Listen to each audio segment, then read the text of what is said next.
Hi, I'm Judith Hospitalis, and I run the J. Hospitalis Law Firm. I primarily focus on immigration law. I wanted to reach out to everyone and let you know that USCIS is planning on raising the fees pretty much for all of their applications as of April 1st of 2024. So if you have a thought about an application that you might want to file, you should think about it, get it in before the April 1st hike date, because at this moment they're changing all the applications, preparing for that date at this time. So they're telling us there's not going to be really any grace period for most applications, and most applications will have a fee raise. The big change that I wanted to point out is individuals who are filing for their lawful permanent resident status, their green card.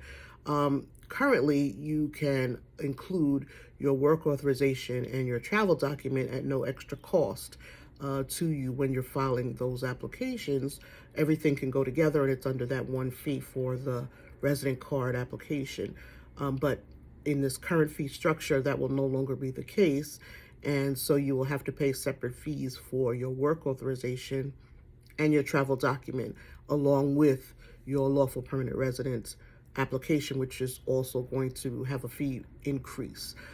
In addition to whatever the petition is that you're basing your green card on. So if it's a family-based petition where your spouse or your child or parent or a sibling is filing for you, as well as the employment base where your employer may be filing a petition for you, those applications will all go up as of April 1st. So the overall cost to you to get that resident card will now raise quite a few $100s. So you should keep that in mind.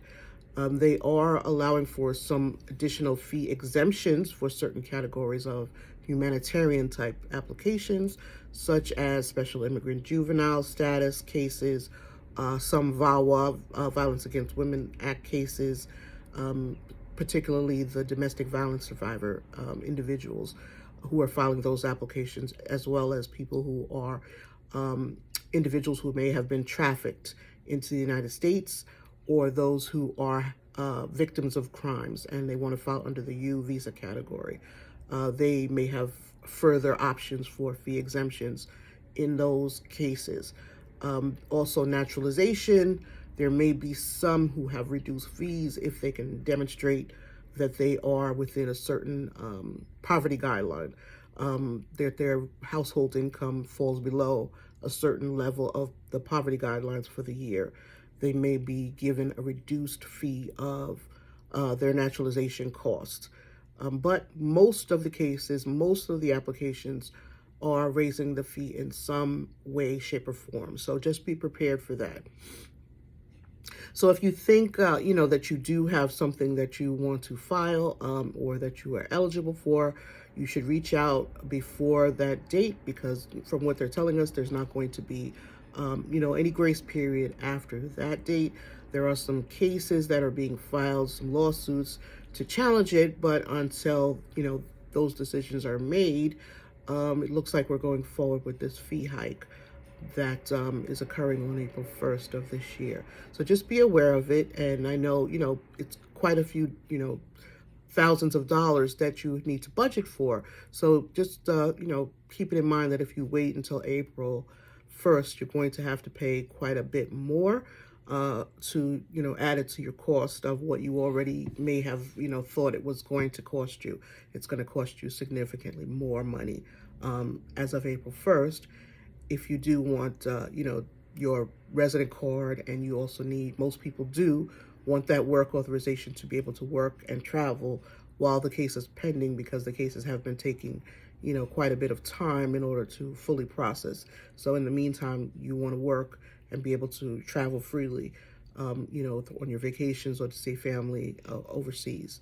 But in order to do that, you have to have those documents available to you, because you can't travel once you have filed your resident application without them, because you would have abandoned your case if you travel outside of the United States after you file the lawful permanent residence, and you don't have a valid travel document attached to it.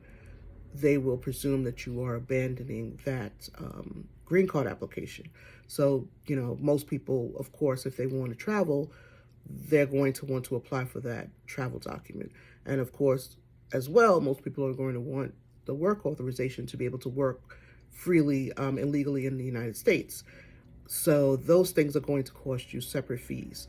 At this time, they are included in the lawful permanent resident application fee, but that will no longer be the case, and you will have to pay separate fees for every application once you are filing your case. So just keep it in mind. If you have a concern or a question, or you're not sure if you're eligible, give me a call, and we can talk about it. It's 646-943-4371, and we'll take it from there.